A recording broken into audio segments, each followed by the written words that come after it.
여러분 평안하셨습니까? 네. 오늘도 기쁜 안식일에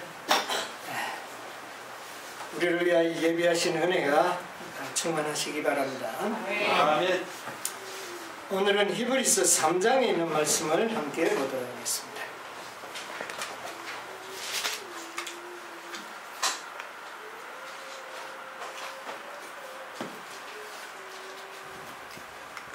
히브리서 3장 1절에 있는 말씀을 제가 읽겠습니다. 그러므로 함께 하늘의 부르심을 입은 거룩한 형제들아, 우리의 믿는 도리의 사도시며 대제사장이신 예수를 깊이 생각하라. 1절만 읽도록 하겠습니다. 우리 사도 바울은 이 마지막 때에 살고 있는 우리들을 위하여 매우 중요한 진리를 기록해 주셨습니다. 오늘 3장 1절에 나오는 이 말씀 매우 중요합니다. 하늘의 부르심을 입은 거룩한 형제들, 하나님의 부르심을 받은 우리를 갖다가 뭐라고 이야기합니까? 거룩한 형제들이라. 우리의 믿는 도리의 사도시며 대제사장이신 예수를 어떻게 해요? 어떤 예수를? 그냥 우리가 예수만 깊이 생각하면 안 됩니다. 어떤 예수를요? 대제사장. 오늘 많은 사람들이 대제사장이 되신 예수를 깊이 생각하지 않고 단순히 뭐만 자꾸 생각합니까? 예수는 그것도 물론 나쁜 건 아닙니다. 물론 예수를 깊이 생각하는 것은 좋지만은 마지막 때에 살고 있는 거룩한 백성들은 어떤 예수를? 대제사장. 우리를 위하여 대제사장이 되신 예수를 깊이 생각해야 됩니다. 우리가 이스라엘 백성들의 역사를 연구해 보면 이스라엘 백성들에게는 두 인물이 참 중요했습니다. 첫 번째는요, 선지자. 이스라엘 백성들과 선지자와는 뗄래야 뗄 수 없는 그런 관계를 가지고 있습니다. 선지자. 그 다음에 또 누가 필요했습니까? 제사장. 그래서 이스라엘 백성들에게는 선지자와 대제사장입니다. 이 두 인물은 이스라엘 백성들과 관계를 뗄래야 뗄 수 없는 그런 매우 중요한 관계를 가진 사람들이죠. 선지자는 어떤 직분이죠? 선지자는 하나님과 사람 사이에 하나님과 사람 사이에서 누구를 대표합니까? 하나님을 대표해서 백성들에게 하나님의 기별을 전하는 사람을 갖다가 선지자라 그렇게 합니다. 그래서 때때로 선지자는 하나님께 직접적인 음성과 계시를 통하여 하나님의 기별을 전달을 받아서 백성들에게 선포했습니다. 그러면 대제사장은 어떤 인물입니까? 백성을 대표해서 하나님께 알려. 이 대제사장은 이스라엘 백성을 대표하는 사람입니다. 그래서 이 대제사장은 이스라엘을 대표하여 하나님 앞에 나아가서 백성을 중보하고 또 백성을 대신하여 모든 일을 행하는 그런 직분을 가지고 있는 사람이 대제사장이죠. 그래서 그것을 상징하기 위해서 대제사장은 성소에 들어갈 때에 어깨에 두 견대에 한 견대에 한 보석씩을 달아가 들어갑니다. 두 보석을 달고 들어가요. 그런데 그 보석에는 한쪽에는 6지파, 또 한쪽에 6지파. 그래서 이스라엘 백성들의 12지파를 이름을 새긴 그 보석을 양 어깨에 이렇게 보석에 새겨서 들어갑니다. 이것은 곧 자신은 누구를 대표하여? 백성을 대표하여 하나님께 나아간다는 그런 의미가 되는 것입니다. 그 다음에 또 이 가슴에는 12보석이 달린 흉패를 달고 들어갑니다.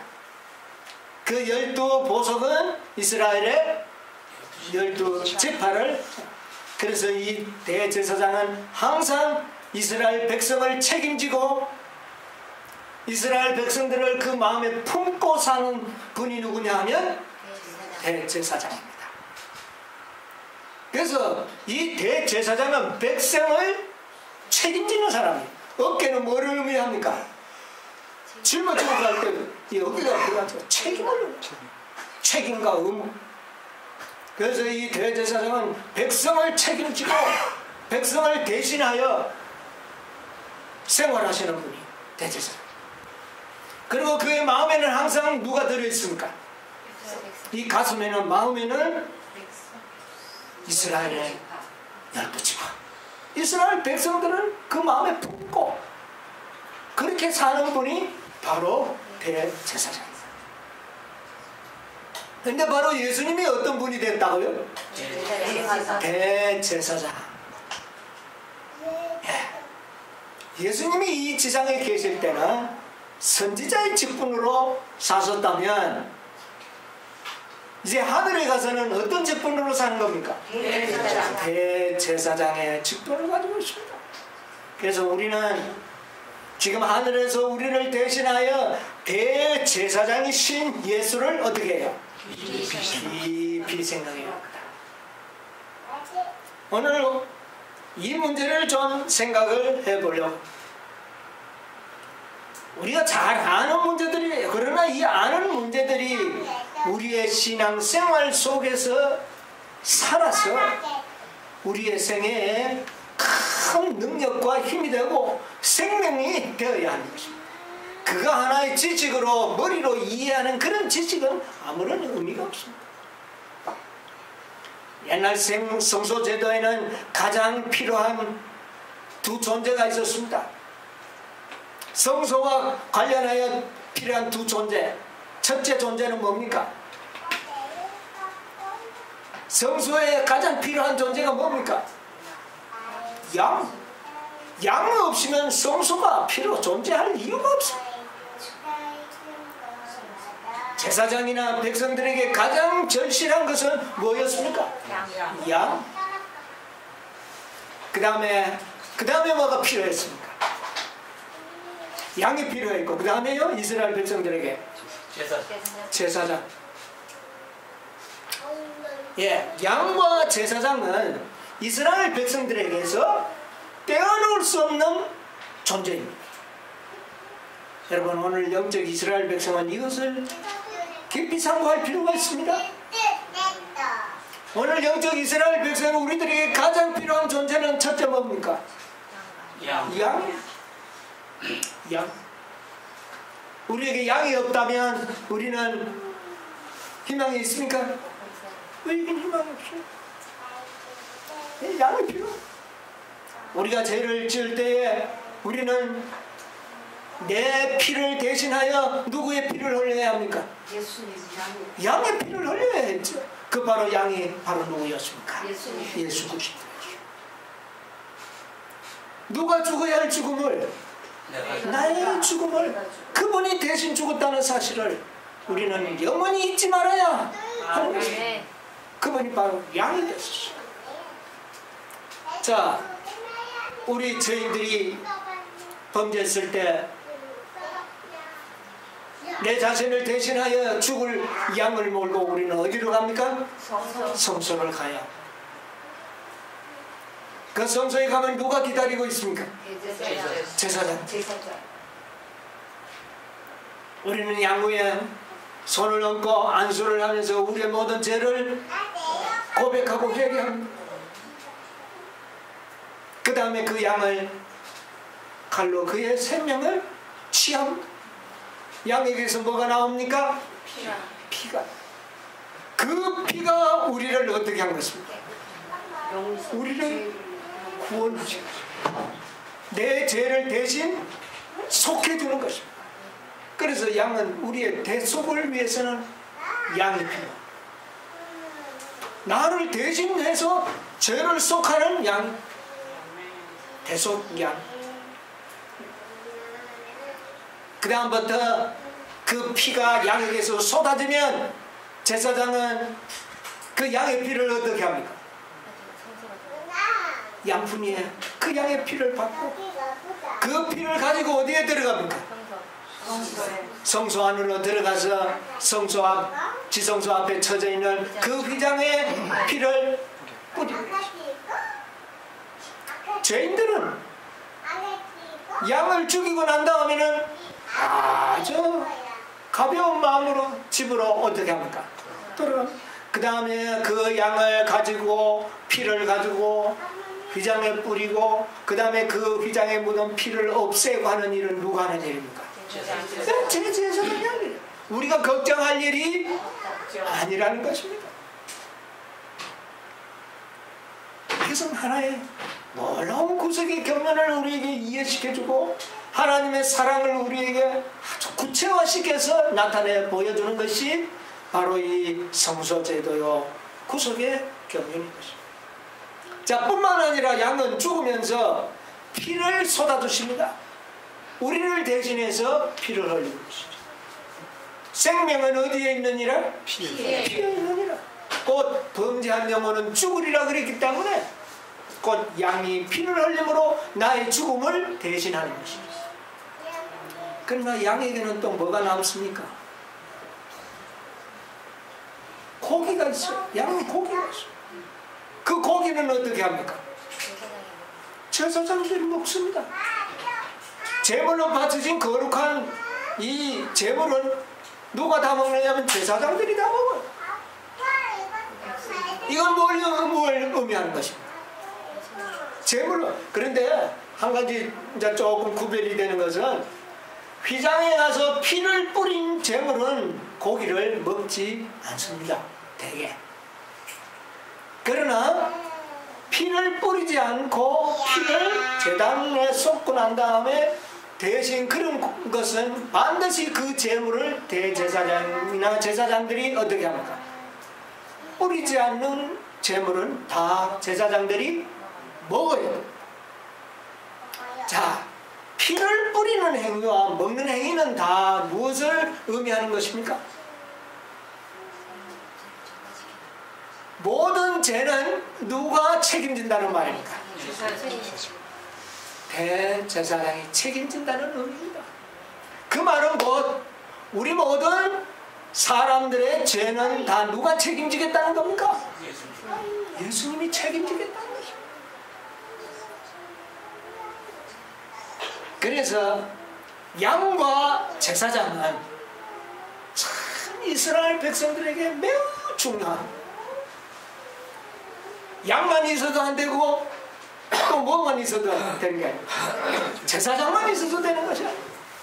양이 없다면 제사장도 필요 없고 또 양이 있다면 누구도 또 필요한 것입니다. 제사장이 필요. 이것이 바로 구속의 경륜이에요. 여러분, 우리는 이것을 잘 이해할 필요가 있습니다. 여러분, 여러신 가운데 보면 이런 말씀이 있습니다. 이 창세기 3장 15절 주석의 말씀인데,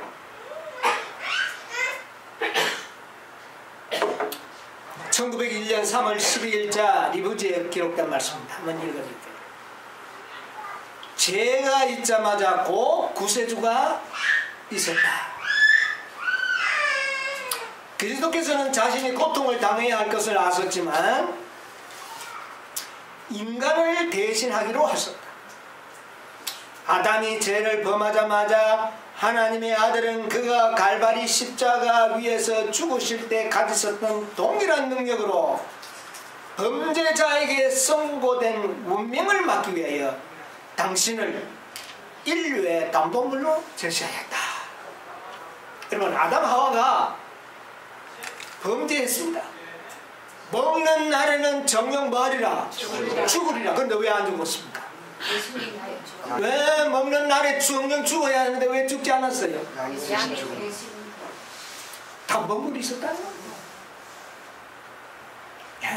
예수님은 죄인의 뭐가 되신다? 담보물이 되신다. 성경과 예언의 가운데 보면 담보물, 보증인, 대리자 이런 세 단어가 많이 나옵니다. 성경에도 나오고 예언의 신에도 나오고. 예언의 신의 말씀 하나 더 읽겠습니다. 누가복음 24장 39절 주석에 보면 예수께서 인성을 쓰신 것은 순결하고 이기심 없는 사랑을 사람에게 나타내기 위함이며 서로 사랑하는 법을 가르치시기 위함이다. 그리스도는 사람의 자격으로 하늘에 오르셨다. 여러분, 하늘에 올라가신 예수님은 어떤 자격으로요? 사람의 자격. 왜 사람의 자격입니까? 대제사장은 누구를 대표해야 되기 때문에? 사람을 대표해야 되기 때문에 그렇습니다. 그분은 사람을 대표하는 사람이요, 인간을 대표하기 때문에 그는 하늘에 올라가실 때도 인간으로 올라가신 것입니다.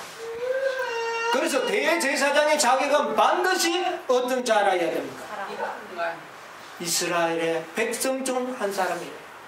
아론은 12지파 중에 한 사람이었습니다. 자, 그는 사람의 자격으로 하늘에 오르셨다. 그는 사람으로서 인류의 대속주요 보증인이시다. 자, 보증인, 담보물, 대리자, 이 모든 직분을 누가 가지고 있습니까? 예수님이 가지고 있습니다. 여러분, 담보라는 게 뭡니까? 담보. 우리 김영기님, 담보가 뭡니까? 담보물.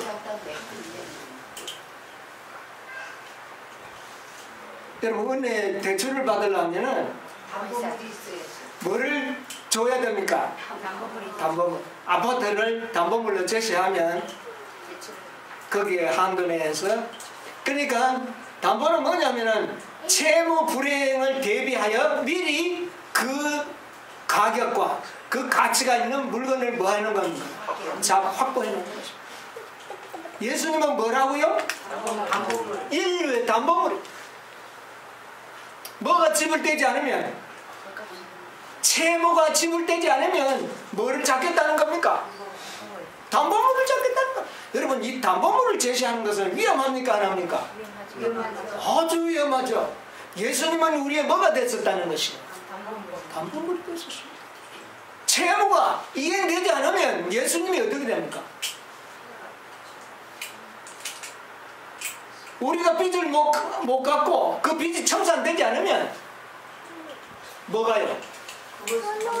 담보물이 영원히 없어져 버립니다. 이것은 예수님께서 우리 인간을 구원하는 일에 있어서 얼마나 두려운 결과가 임할 수 있었다는 겁니다. 만약에 예수님께서 인간으로 오셔서 제 값을 완벽하게 갚지 못하셨다면 예수님은 어떻게 되는 겁니까? 바로 채무의 그 형벌을 대신 그는 영원히 어떻게 해요? 예수님이 망하는 겁니다. 그래서 우리 여러분 담보 제공할 때 담보물 여러분 제공 잘 해줍니까? 안 해줘요. 다른 사람 담보 잘 씁니까? 안 써요. 왜 그 사람이 못 갚으면 내가 그 사람이 당하는 것을 내가 꼭 가지고, 이것은 예수님이 우리 인간의 담보가 되실 때에 얼마나 큰 위험 부담이 있었다는 구속의 경륜을 잘 설명해 주는 말입니다. 아, 예수님이 하나님의 아들이니까 와서 뭐 간단하게 문제 해결하고 이렇게 이해하는 저 일반 개신교회들은 이해할 수 없습니다.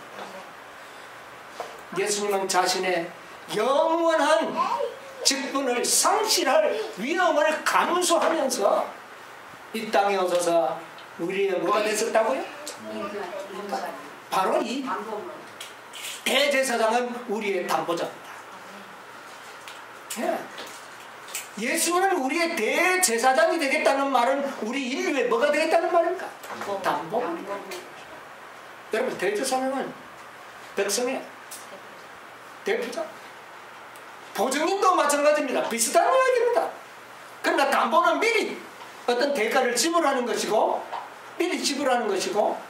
보증인은 어떻게 되는 겁니까?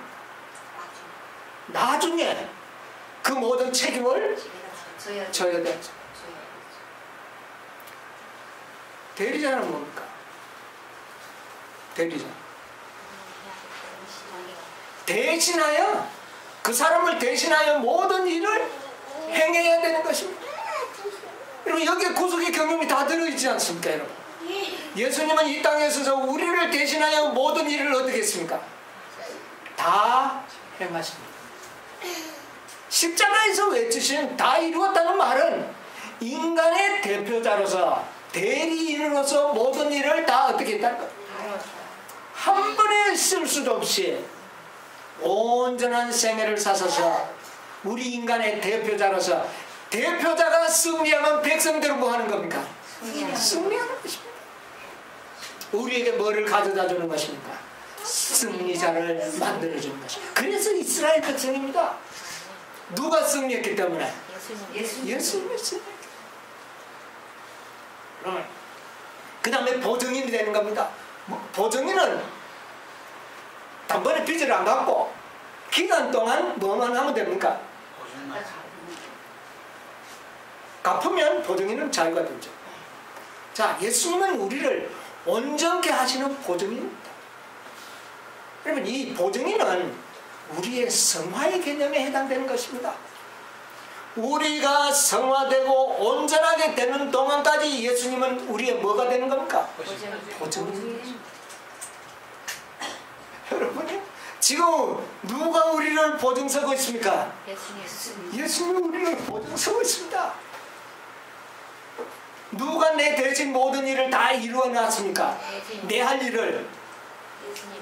여러분 등기소 등기하러 가보십시오. 대리인을 보낼 수 있습니다. 내 대신. 그러면 그 사람 가서 다 해요. 본인은 안 가도 됩니다. 이거 법적 문제예요. 반드시 본인이 와야 되지만 법정에서는 누구도 와도 되는 겁니까? 대리인을 인정합니다. 그러면 예수님은 우리의 법정 뭡니까? 대리인. 여러분, 그런데 그런 모든 직분을 가진 분이 누구냐 하면은 대제사장이십니다. 그냥 예수라 그러면 잘 이해는 못하고 어떤 예수? 대제사장이신 예수를 뭐하라? 깊이 생각하라. 이 말이 바로 그 말이에요. 자, 여기 보면 화이폰 원고 111페이지 1897년에 이런 말씀이 있습니다. 만약 인간이 사단의 계변에 속아 넘어가면 그리스도가 인류를 위한 보증인과 대속물이 될 것이라는 것을 아버지와 아들은 손을 굳게 잡으시고 맹세하셨다. 여러분 아론의 직계의 대제사장은 무엇으로 되는 겁니까? 대제사장이 되는 것을 누구의 아들로 태어나면 됩니까? 아론의 아들로 태어나면 됩니다. 그런데 예수님의 대제사장의 직분은 아론의 반차를 쫓은 것이 아니라 히브리서에 보니까 무슨 반차를 쫓았다고요? 멜기세덱의 반차를 쫓았다. 그러나 아론의 제사장은 맹세 없이 대제사장이 되었으나 예수님은 무엇으로 되었다고요? 맹세로 대제사장이 되었나니. 여기 보니까 뭐라고 했습니까? 만약 우리 인간이 사단의 계변에 속는다면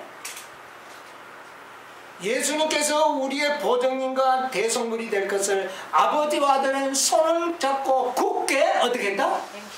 맹세하셨다. 여러분 두 하나님이 손을 잡고 뭐 하셨다고요? 맹세했다. 여러분 인간의 맹세도 믿을 만한데 신의 맹세를 우리가 어떻게 해요? 믿을 만합니까? 무엇을 위한 맹세입니까? 우리를 대속하겠다는 맹세요? 우리를 온전하게 하시겠다고는 맹세인 것입니다. 아멘. 우리를 대속하겠다는 맹세는 양으로서 성취되었고, 우리를 온전케 하시겠다는 것은 무엇으로요? 대제사장의 직분으로서 맹세된 것입니다.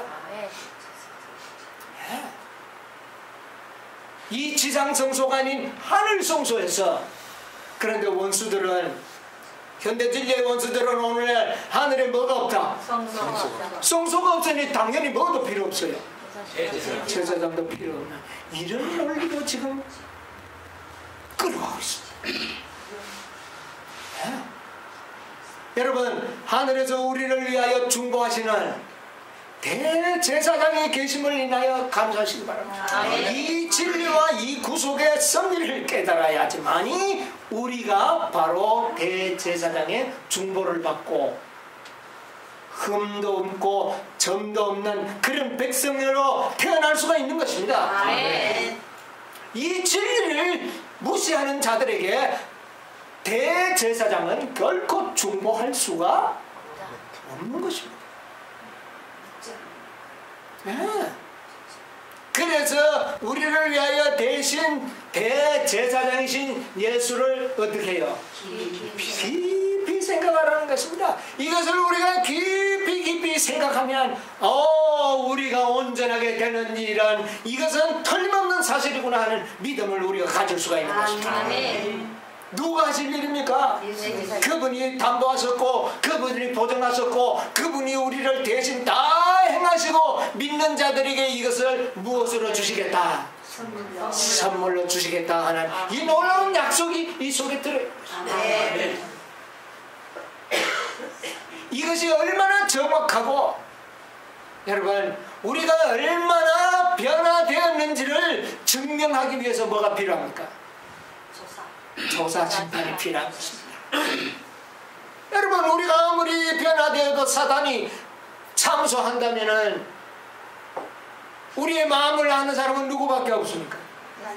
하나님은 아시지만 사단도 모르고 천사도 모르고 사람도 우리의 마음을 모릅니다. 그러면 그들이 알 수 있도록 조사 증명이 필요합니까? 안 합니까? 여러분, 얼마나 중요합니까? 조사 심판은 우리의 정결이 얼마나 깨끗하게 이루어졌는지를 낱낱이 증명하기 위하여 필요한 것입니다. 그런데 이 진리를 사단은 지금 어떻게 하려고 합니까? 이 진리를 없애버리면 끝끝내 뭐 할 수가 있습니까? 참소할 수가 있습니다. 뭐가 없기 때문에? 증거가 없기 때문에. 조사했다는 증거. 여러분, 아무리 법정에 가서 이 사람이 도적죄를 한 것이 확실하지만 뭐가 없으면? 증거가 없으면? 그 증거가 확실하다는 것을 증명하기 위해서는 뭐가 필요합니까? 얼마나 철저하게 조사했다고 하는 검사의 조사 자료가 증명이 될 때에 그 사람을 정죄할 수도 있고 무죄를 석방할 수도 있는 것입니다. 그러므로 이 진리가 마지막 하나님의 백성들에게 구체화되어서 나타난 것입니다. 그러므로 이 진리는 바로 성소에 들어있는 진리예요. 여러분, 조사 심판이 있는 것으로 인하여 감사하시기 바랍니다. 여러분이 얼마나 구원받을 만한 자격이 있는지를 증명해 줄 것입니다. 우리가 얼마나 변화되었는지를 증명해 줄 것입니다. 그것이 바로 조사입니다. 그 일을 위하여 누가 지금 보증하고 있습니까? 예수님이 보증하고 담보물이 되시고 대리자까지 되신 것입니다. 여러분이요, 그 사실을 믿으시기 바랍니다. 내 대신 그분이 다 이루어 놓으신 겁니다. 그것을 우리가 믿을 때에 그것을 우리는 뭘로 받게 되는 겁니까? 선물로 받게 되고, 선물로 받은 자들은 그와 같이 변화되는 것입니다. 우리가 노력해서 되는 것이 아니에요. 그분이 이루신 것을 우리가 얻게 되는 것입니다. 그것이 바로 믿음으로 말미암는 의입니다. 하나님께서는 우리를 보증하십니다. 아직도 우리에게 있는 모든 인간의 연약함, 결점, 실수하는 많은 연약성들을 누가 보증해 줍니까? 여러분이요, 예수님께서는 우리를 보증하고 계시기 때문에 우리가 비록 우리의 현실에 최선을 다했지만 아직도 결함이 있고 부족하지만 하나님께서는 우리를 어떻게 봐주시는 겁니까? 완전한 흠과 점이 없는 사람으로 우리를 받아주신 것입니다. 아멘. 그래야 되지 않겠습니까, 여러분? 그 일의 보증이 되시기 위하여 대제사장이 되셔서 하늘 성소에서 지금 우리를 위하여 뭐하고 계십니까? 중보사하고. 그리고는 당신의 천사들을 통하여 우리의 모든 생애를 다 뭐하게 합니까? 기록하게 하셔서 증거로 삼으려고 하시고, 그게 바로 조사심판. 그러니까 이 조사심판이 없으면 얼마나 좋겠습니까, 악인들은. 예. 마음껏 하나님 앞에 항소할 수 있습니다. 내가 멸망받을 이유가 어디 있습니까? 무슨 증거로 나를 멸망시킵니까? 뭐가 있어야 돼요? 증거가 있어야죠. 증거를 만들려면 뭐가 필요합니까? 조사가 있어야죠. 그러니까 조사가 없다면 뭐가 없습니까? 증거가 없을 것이고, 증거가 없다면 아무리 그가 확실하게 멸망받아야 할 존재지만 그를 죽일 수 있는 법적인 선고를 내릴 수가 없다. 이것이 얼마나 중요한 진리입니다. 그런데 오늘날 이런 일들이 교회 안에서 일어납니다. 여러분, 이 조사심판은 우리의 정결함을 보증할 것입니다. 아멘. 그 다음에 그 조사심판은 악인들은 반드시 멸망받을 수밖에 없다는 사실을 증명할 것입니다. 아멘. 여러분, 대제사장이신 예수를 깊이 생각하시기 바랍니다. 아멘. 그가 우리를 위하여 중보하시고 우리를 위하여 보증하시는 동안에 우리는 그 믿음을 행사해야 되는 것입니다. 보증 기간이 있습니다. 어느 기간까지만 뭐 하겠다? 보증하겠다. 그 이후에 가면 보증인이 거두어지는 것입니다. 그 보증인이 보증을 쓰지 않는 것이 바로 은혜의 시기가 뭐 되는 겁니까? 끝나는 것입니다. 여러분, 구속의 경륜을 아주 우리는 분명히 알고 있어야 합니다. 자, 우리 예내신에 있는 말씀 하나 읽어보겠습니다. 죄인이 제사함을 받는 것은 그의 보증인이시오 대속주께서 그 죄를 지고 가셨기 때문이다. 우리가 죄를 용서받는 것은, 우리가 용서받고 구원받는 것은 우리의 보증인이요 대속주가 우리의 모든 죄를 어떻게 해요? 책임졌기 때문에 용서받는 겁니다. 여러분, 이 사실을 잊어버리면 안 됩니다. 어디 있는 말씀? 로마서 3장 19절로 28절에 주석에 있는 말씀입니다. 주께서 그의 하늘 아버지께 말씀드리기를, 이 영혼은 내 영혼입니다. 내 아이입니다. 내가 그의 사형 집행을 유예시키고 그에게 나의 생명 곧 영생을 보험 증권으로 주었습니다. 이는 내가 그의 죄를 대신해서 고난을 당했기 때문입니다. 그는 나의 사랑하는 아들입니다. 라고 중보하신다. 이렇게 용서를 받은 사람은 아름다운 그리스도의 의의 옷을 입고 하나님 앞에 서게 된다. 여러분이요, 보증인 때문입니다. 대속자의 은택입니다. 담보물 때문입니다. 네. 이 사실을 기억하시기 바랍니다. 그리고 당신이 이룬 모든 것을 우리에게 그냥 원하는 자에게는 뭐 해주겠다? 값없이 선물로 주겠다.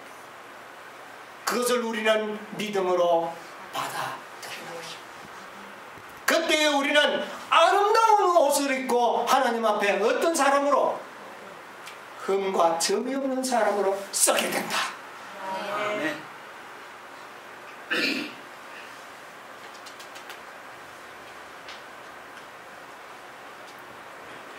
그래서 엘렌 화이트는 단순한 복음을 전하기 위해서 보내진 선지자가 아닙니다. 대제사장이신 예수를 나타내기 위하여 오십니다. 많은 사람들은 대제사장과 관련없는 그냥 단순한 예수만 이야기하는 아니에요. 마지막 선지자는 우리를 위하여 중보하시는 대제사장이신 예수를 속이게 하기 위하여 이 땅에 보내심을 받은 자. 그분이 말씀하시기를 이렇게 이야기했어요. 이것은 영원 시조 1896년 7월 30일자 있는 말씀인데,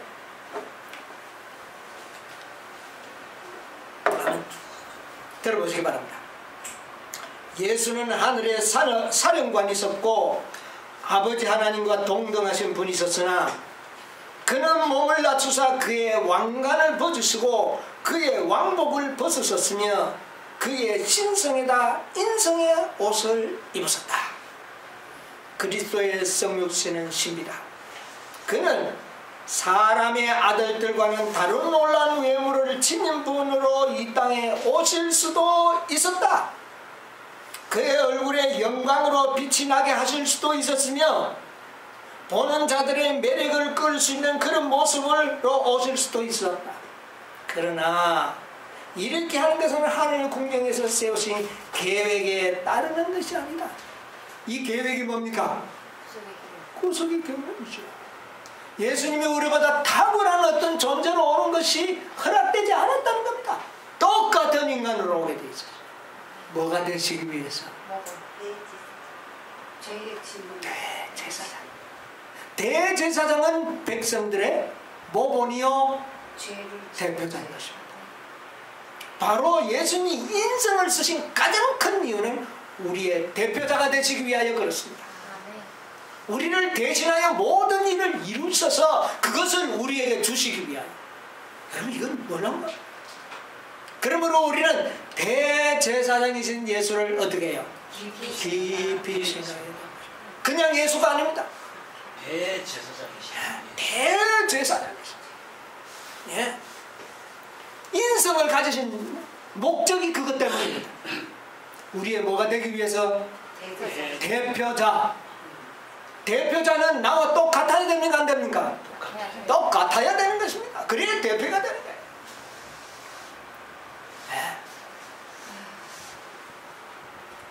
거예요.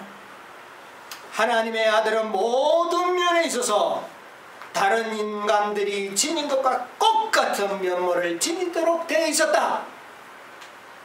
이제 구속의 경륜을 알게 되니까 이 모든 것이 확실하게 우리에게 나타나 보이지 않습니까?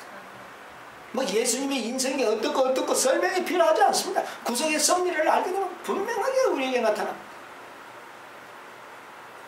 사람들 가운데서 그를 아주 희귀한 존재가 되도록 하는 그런 아름다움을 가져서는 안 되었다.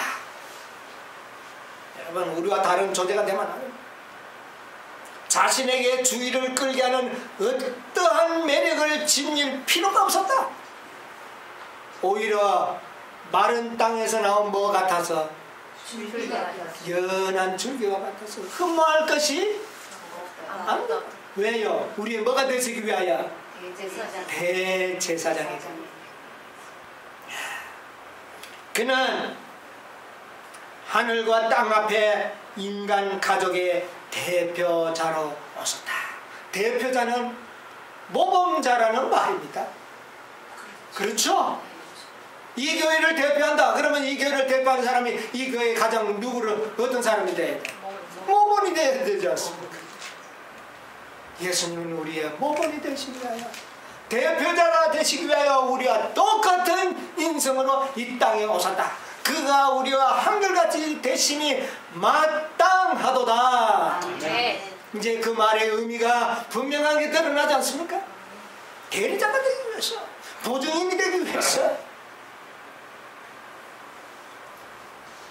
그는 인간의 대리인과 보증인으로 서도록 되어 있었다. 사단이 인간을 영원히 그의 소물이 되게 하였고, 하나님은 사람을 그의 손에서 구출해낼 수가 없게 만들어 놓았다는 사단의 주장과는 상충되는 그런 방법으로 사는 인간의 생활을 하여야 하였다.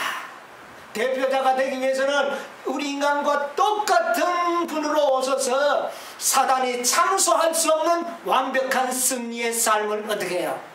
살아야 했다. 구속의 경륜이 쫙 나타나게 하십니다. 이 속에서 우리는 예수를, 복음을 찾아내야 되는 것입니다. 대제사장이신 복음, 이것은 무엇을 의미합니까? 우리가 낮은 표준에 만족하도록 만드는 겁니까? 아닙니다. 우리를 왕같은 제사장의 그런 품이 있는 사람으로 만들기 위하여 예수님이 이 땅에 무엇으로 오셨다? 사람으로 오셨다. 여러분, 이것은 단순한 구원이 아니죠. 구속의 경륜이다. 그 일을 위하여 예수님께서는 이 땅에 오셨다. 예언의 신에 이런 말씀이 많이 나옵니다. 근데 사단은 예언의 신을요, 완전히 영감을 완전히 지금 막 흔들고 있습니다. 여러분, 이 성경과 예언의 신의 영감성에 여러분이 신뢰를 가져야 되는 겁니다. 네. 이 신뢰가 흔들리면 이 모든 진리들은 다 흔들립니다. 역시 영문시조 같은 말씀입니다. 그는 하늘과 땅 앞에 인간 가족의 대표자로서다. 같은 말. 예. 자, 인간 대표자로서 그의 생애가 얼마나 중요했는가를 여러분 보세요. 이 시대 소망 제가 종종 자주 이용하는 말. 율법은 의로운 생에 완전한 품성을 요구하지만 인류는 그 요구에 미칠 수 없다. 인류는 하나님의 거룩한 율법의 요구를 충족시킬 수 없다. 그러나 그리스도께서는 인간의 대표자로서 지상에 오셔서 거룩한 생에 사시고 완전한 품성을 개발시키셨다. 그리스도께서는 그것을 받고자 하는 모든 자에게 값없는 선물로 주신다. 그분의 생명은 사람들의 생명이 되신다. 이게 보증인과 대속과 대리인으로서의 직분을 여기서 이야기하는 것입니다. 여러분, 여기에 복음이 있는 것입니다. 우리는 하나님의 율법을 뭐 할 수 없다? 못 지킵니다. 그러나 누가 지켰다? 그리스도는 지키셨다. 그런데 그것을 우리에게 뭐 하겠다? 주시겠다. 그것을 얻는 것이 바로 믿음으로 말미암는. 이렇게 단순한 방법이 우리에게 제시되어 있습니다. 무엇으로 말미암아 이 일이 이루어졌습니까? 믿음으로. 대제사장이신 예수 그리스도를 믿음으로 이것은 되는 것입니다. 1888년에 이것은 우리에게 칭의로 제시되었다는 겁니다. 뭐를 칭의로요? 온전한 품성을 칭의의 기밀로 우리에게 준 것입니다. 여러분이 이게 복음 아니고 뭡니까? 대제사장의 직분의 클라이막스가 뭡니까? 제사장의 직분의 클라이막스가요, 대속죄일입니다. 대속죄일은 대제사장이 정장을 합니다. 견대를 붙이고 흉패를 달고 지성소에 들어가서 백성을 대신하여 보증을, 마지막까지 보증을 씁니다. 이 보증 기간에 우리는 뭐 해야 됩니까? 연약한 자들은 강하게 만들고 불의한 자들은 모두 회개하고, 그래서 우리가 어떻게 되는 것입니까? 정결하고 우리를 완전히 믿음으로만 아니라 실제적으로 그런 사람을 우리를 어떻게 해야 합니까? 만드는 일의 보증인으로서 대제사장이 역할을 하는 것입니다. 여러분, 이 진리가 얼마나 중요한 것입니까? 지금 그 일을 우리를 위하여 하고 계신 겁니다. 우리를 보증하시기 위해서는 완벽한 증거를 만들고 계시는데, 그 증거가 바로 뭡니까? 조사입니다. 조사를 통하여 우리가 완벽하게 완전하게 변화되었다는 것을 증거의 자료를 남기기 위해서 우리를 지금 뭐하고 계신다고요? 중보하시고 조사를 하시는 것입니다. 여러분, 조사심판이 복음입니까? 아닙니까? 복음입니다. 조사심판이 없다면 사단의 참소를 어떻게 잠재울 수 있습니까? 증거가 없는데. 그렇지 않습니까? 사단의 모든 참소를 잠재우고 모든 죄를 다 대제사장은 나중에 나와서 누구에게요? 아사셀에게 그 죄를 다 넘겨주는 거예요. 이게 구속의 경륜입니다. 그 일을 위하여 조사심판이 필요한 것입니다. 여러분, 이 대제사장이신 예수를 깊이 생각하십니다. 여러분, 히브리서 2장 14절에 예수님이 인간이 되어 오신 것은 바로 마귀를 없이 하시기 위하여 그랬어요. 네, 조사심판과 대제사장의 완전한 직분이 끝나지 않으면 마귀를 어떻게 해요? 없앨 수가 없어요.